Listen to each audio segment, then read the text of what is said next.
when you're pregnant, the last thing that you need to be worrying about are all these pregnancy myths, random facts that you hear from your aunts and your uncles. I am going to debunk some of those myths today. Now, I'm not a professional, but I am 30 weeks pregnant with my second baby, and I do love a little bit of research. So I'm going to tell you 8 myths that you might have heard about pregnancy, and I'm going to debunk some of them today. First of all, spicy food. You might have heard a couple of people say things like, just eat a spicy curry, love, that'll get your baby out. But actually, there's no scientific basis for the fact that certain foods apparently induce labour. The only thing it might do is give you a bit of a sore tummy if you go a little bit too spicy. And the reason why people think this is because if it upsets your tummy, then that like prostaglandins and all this like abdominal discomfort might induce labour, but that's not proven. Number 2 is that you can't dye your hair. You might be looking at my hair and thinking, well, why has she not dyed her hair then? That is purely because I am a mum to a 1.5-year-old. I don't have time. But it's generally accepted that you can actually dye your hair. I would always read that you can't dye your hair, so I've never really thought about getting it done, but I just don't have the time or the money, I'm not gonna lie.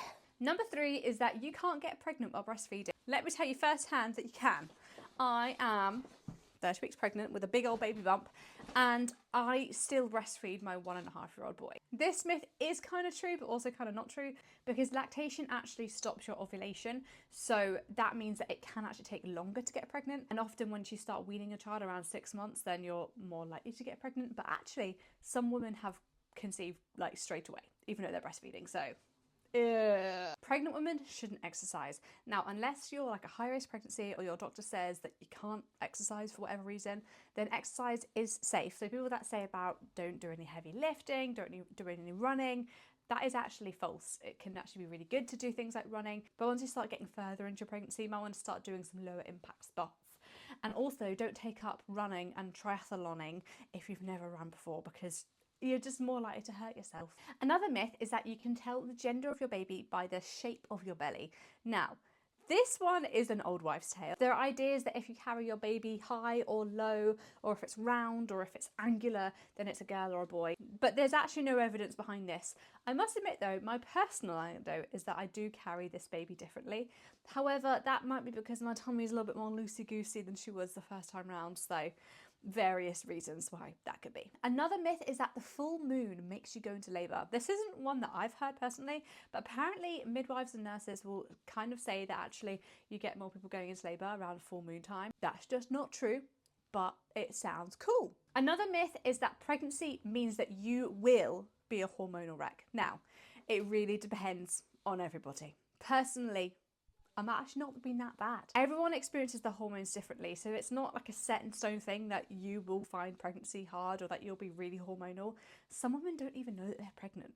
I definitely found that sometimes I can be a little bit more sensitive and upset, but to be honest, I think that it's probably just the fact that, you know, I'm pregnant, having a baby, got a 1.5-year-old, I'm stressed. And the last myth is that cats are dangerous. Now, there is some truth in this myth because cat poo basically can carry something called toxoplasmosis. This is like a bacteria that is found in like rodents, mice. So if you've got like a cat that goes outside and hunts and kills mice, they may carry toxoplasmosis. Toxoplasmosis is very dangerous for pregnant women and young babies in the womb, just born. So you want to be keeping away from cat poo. However, cats themselves are fine. So if you've got a nice fluffy cat, especially if they're a nice indoor cat, I wouldn't worry too much. But basically, get someone else to clean the litter tray, which is one less job that you need to do. So take it and run with it. So those have been a couple of pregnancy myths that you might have heard. Hopefully I've debunked those for you today. Remember, don't believe everything that you read online. I'm not even qualified to talk about it. I just asked Google and this is what I was inspired by. So if your auntie tells you that if you lift one arm and close your eyes, that will hurt the baby, then don't worry. I'll ignore everybody. If you need any advice, talk to your midwife. Have you heard any weird pregnancy myths? Let me know in the comments. I like hearing about all these weird, wacky things. I mean, full moons, I've never heard of that one before. And on that note, please do like the video, subscribe, and I'll see you for the next one. Bye.